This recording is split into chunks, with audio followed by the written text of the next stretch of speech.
नमस्कार। ज्योतिषीय श्रृंखला की इस कड़ी में आपका हार्दिक स्वागत है। विभिन्न लग्नों की कुंडली के विश्लेषण से संबंधित कुछ महत्वपूर्ण ज्योतिषीय सूत्रों का अभी हम अध्ययन कर रहे हैं। आइए अब हम तुला लग्न की कुंडली के विश्लेषण से संबंधित सूत्रों का अध्ययन करते हैं, जो हमें तुला लग्न की कुंडली के फलादेश करने में सहायक सिद्ध होते हैं। पहला सूत्र है कि तुला लग्न वाले जातक के लिए शनि योग कारक ग्रह होता है। तो हम जानते हैं कि यदि कोई भी ग्रह कुंडली में केंद्रेश और त्रिकोणेश दोनों हो तो वह योग कारक होता है। तो ऐसे ही तुला लग्न की कुंडली में शनि चतुर्थेश और पंचमेश दोनों होने के कारण यह योग कारक होता है और शुभ फल प्रदान करने की स्थिति में होता है। तुला लग्न होने पर बृहस्पति तृतीय और षष्ठ भाव का स्वामी होने के बावजूद भी योग उत्पन्न करता है। तुला लग्न की कुंडली में बृहस्पति तृतीय भाव का स्वामी और षष्ठ भाव का स्वामी होता है। अब हम पहले से जानते क्या हैं कि तृतीय भाव का स्वामी हमेशा पाप फल प्रदान करने वाला होता है और षष्ठेश भी पाप फल प्रदान करने वाला होता है। इसके बावजूद तृतीयेश और षष्ठेश होने के बावजूद तुला लग्न की कुंडली में बृहस्पति योग कारक ग्रह होता है, योग प्रदान करने वाला होता है।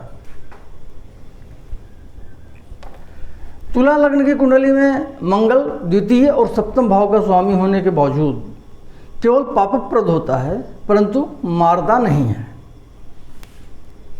हम क्या जानते हैं कि कुंडली में द्वितीय भाव का स्वामी और सप्तम भाव का स्वामी मार्केश होता है। तुला लग्न की कुंडली में द्वितीयेश और सप्तमेश दोनों मंगल ही है, लेकिन इसके बावजूद वह केवल पाप फल प्रदान करने की स्थिति में होता है, वह जातक को मारता नहीं है। अब कुंडली में और अन्य योगों को भी हम देखेंगे। जैसे मारकत्व की बात जब हम करते हैं तो पहले हम जातक की आयु का निर्धारण करते हैं और उस आयु खंड में जब उसकी मृत्यु की संभावना होती है उस समय हम कुंडली की स्थिति देखते हैं कि कौन सा ग्रह प्रबलता के अनुसार कितना मार्कत्व वाला है। उसके हिसाब से हम उसका निर्धारण करते हैं कि किस ग्रह की दशा अंतर्दशा में जातक की मृत्यु संभव है। तो उसके हिसाब से कुंडली में अन्य योगों को देखते हुए ही हम यह निर्धारित करेंगे कि मंगल मारक होगा या नहीं होगा।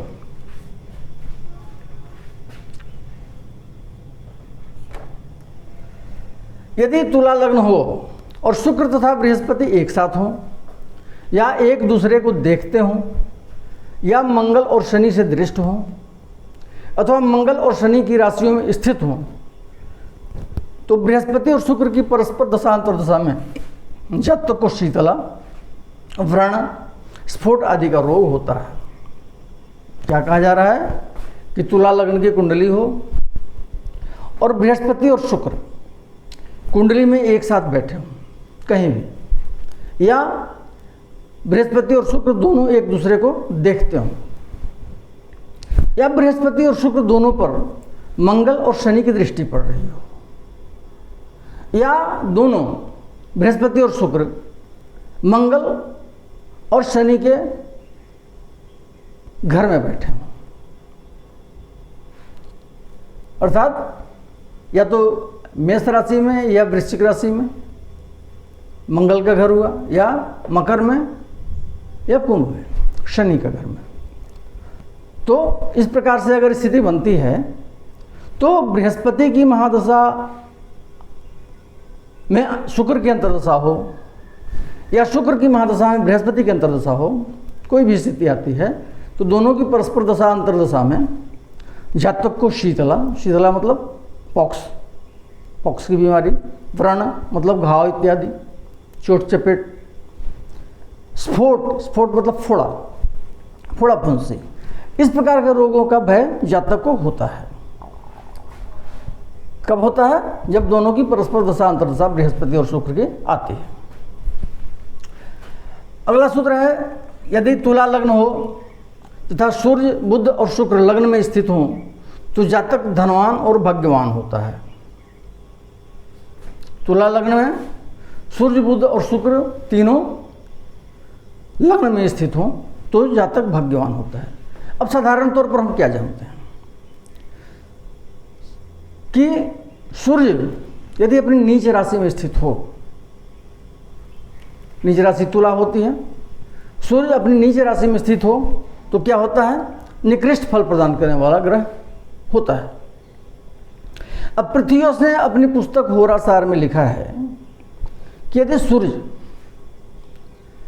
कुंडली में तुला के 10 अंश पर स्थित हो, 10वें अंश में स्थित हो, 10वां अंश मतलब परम नीचे स्थिति में हो, सूर्य तुला में 10 अंश पर परम नीच का होता है।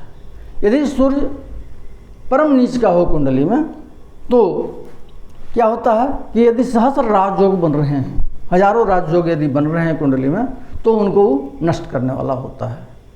परंतु भावार्थ रत्नाकर में क्या लिखा जा रहा है कि यदि शुक्र और बुध का योग सूर्य के साथ तुला लग्न की कुंडली में लग्न में बन रहा हो तो वैसी स्थिति में यह योग शुभप्रद होता है, सुफल प्रदान करने वाला होता है।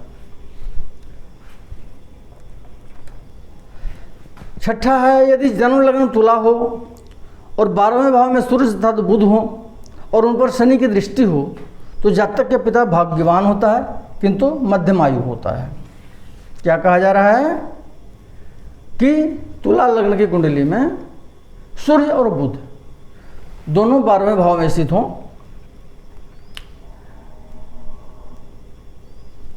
सूर्य और बुध 12वें भाव में स्थित हों और उन पर शनि की दृष्टि पड़ रही हो तो ऐसे जातक का पिता भाग्यवान होता है परंतु वह मध्यम आयु होता है। मध्यम आयु हम आयु खंड में पढ़ चुके हैं कि 32 वर्ष से लेकर के 64 वर्ष के बीच में जातक मध्यम आयु होता है या कोई व्यक्ति मध्यम आयु होता है। तो वही स्थिति है कि तुला लग्न की कुंडली में द्वादश भाव में सूर्य और बुध बैठे हों और शनि की उन पर दृष्टि पड़ रही हो तो जातक का पिता भाग्यशाली होता है परंतु मध्यम आयु होता है। अगला सूत्र है, यदि तुला लग्न हो और सूर्य बुध तथा शनि का चंद्रमा से संबंध हो तो जातक भाग्यशाली होता है। तुला लग्न की कुंडली में सूर्य आयेश, बुध नवमेश और शनि चतुर्थेश और पंचमेश का संबंध यदि चंद्रमा से बनता हो, किसी भी प्रकार का संबंध, चंद्रमा कौन है, दशमेश है, बहुत अच्छी स्थिति है, केंद्रेश और त्रिकोणेश और आयेश का संबंध। तो तुला लग्न की कुंडली में सूर्य बुध और शनि का संबंध किसी भी प्रकार का चंद्रमा से बनता हो तो वैसा जातक भाग्यशाली होता है। अगले वीडियो में हम तुला लग्न के फलादेश से संबंधित कुछ अन्य सूत्रों को लेकर पुनः उपस्थित होंगे। नमस्कार।